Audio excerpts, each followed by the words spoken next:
Hi, I'm Annabelle White, the New Zealand Women's Weekly food editor, and I've just got to show you something on film because you know what, no matter how much you write about it, you can't really show people unless you're with me in the kitchen. So look, with the benefit of the video, we are going to show you how to make the most amazing scones. Now, I know you're thinking, oh, they're rock hard, I never seem to get them right. Well, first thing, make sure you buy good quality flour. That's the first thing. And then you put, you can either use standard flour, or today I've got on hand 3 cups of self-raising flour. Throw that in to the bowl and add a little bit of salt. Now the whole recipe is on annabellewhite.com, and the recipe is also on the Women's Weekly files as well. Add a little bit of salt, and now this is where it starts getting interesting. So far you're thinking, yeah, well, what's she doing that's so fancy? Well, here we go. What I want you to do is, I've got about 75-80 grams, don't worry too much, it doesn't matter if it's 75 or it's 80, about that, of ice cold butter. The secret is to make sure that you don't get your fingers into the grater, but it's worth it. Don't use the food processor for this, and don't even use your hands in this next technique, this next step. This is what you've got to do. Now, I've used self-raising flour, but I'm going to add just a little bit of extra baking powder because I want them to make sure they puff up. If you use standard flour, of course, you've got to use more baking powder. Now, with the knife, you mix this all around, okay? Now don't worry that it doesn't look as if it's fully incorporated. It doesn't matter. I can feel success. I can feel such success. Dried fruit, I love a bit of chopped apricots, but craisins and some raisins in there are nice. Throw them in. Just dust them around. Again, notice no body contact with the mix, and the butter is ice cold. Now, your buttermilk. Buttermilk is a low-fat product. It's the old byproduct that was left over from the butter making process, but now they make it commercially. And what it's got in it is lactic acid. Now, lactic acid actually reacts to the baking powder, the baking soda, the rising agents in the mix, and makes things go poof, and it's marvelous stuff. So use buttermilk, really thick. It's like a cross between sort of milk and yogurt. Now, you can do what they used to tell you at home ec classes, make the well in the center, but I like to add a cup. Add a cup at first, but might add another half a cup in a minute. Now, watch this. With a knife, don't use any machines, don't use your hands, mix this all up. The secret to making a great scone is to make a very wet scone. Now you might think that's odd, that is very, very important. Now that is not wet enough, but what I like to do is, again with the knife, move it around. So good being able to show you this.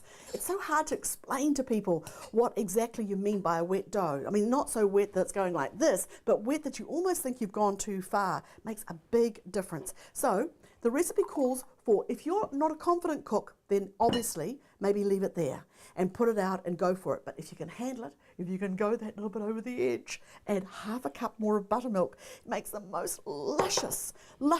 So not to confuse you, now there's 1.5 cups of buttermilk in the dough. Now see how much wetter it is? And you're thinking, oh, that's a walking disaster. What does that girl know about making scones? Well, no, I'm telling you, these are rock sensational, legendary scones. Now come on in again, Muffin, have a look at this. See this? See how wet it is, but you've managed with the knife to get all the bits and bobs from the bottom of the bowl. Now, this is where the fun starts. I love this. This is quite therapeutic, you know, making the old scones. By this stage, of course, make sure you've got the oven cranked up to about 220 degrees or 200 degrees fan bake.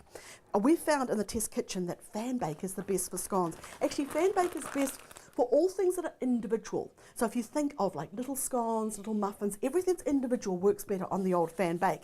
And I know some of our readers, unfortunately, all they've got is fan bake on their oven, so you need to be just a bit mindful of getting it good and hot, but not burning the scones. Now watch this. In actual fact, look at how wet this dough is. So do not fear not. It's not a disaster. It is not a disaster. Add a little bit more flour, and then watch this. Just pat. Do not roll, do not knead, just pat. Just pat so that it's a little bit more manageable for you to put on the dough, on the baking tray. Look, I get so excited I can hardly get the words out. But look at that, I'm barely touching it. Maybe 1, 2, 3, 4, 5, 6, 7 sort of reclines over in the flour, like this. Now wash your hands. And here we go. This is the tray. Plonk it down here, and let me just show you how easy this is.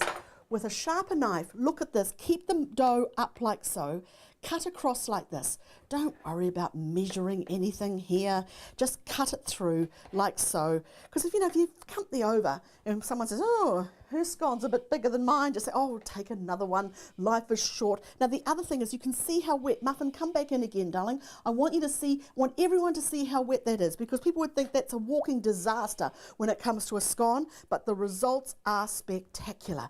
Now it's wet, yes it is wet, the wetter the better with a scone. Well, obviously not too wet that it's all over the tray, but this is fantastic. So if it's too wet for you, if you're a little nervous, just add a bit more flour. She says on an empty packet, grab another. Marvellous, isn't it, for the old flour going in every direction? This is the moment when the phone rings. So make sure that you always have one hand covered for the dough and one hand that's really clean. Can you imagine now if the phone rang? Oh well, here we go. Onto the tray, like so. Life's too short to measure these out too much, but if you are a little nervous and you find it too wet, but within time you'll be fine with it being this wet, plonk them on the tray like that and into an incredible hot oven. Again, I'll repeat it, about 220 or 200, 210 fan bake. And you need them for about 15 minutes. You can tell they're lovely and golden. In a few minutes, they'll be coming out. Here we go.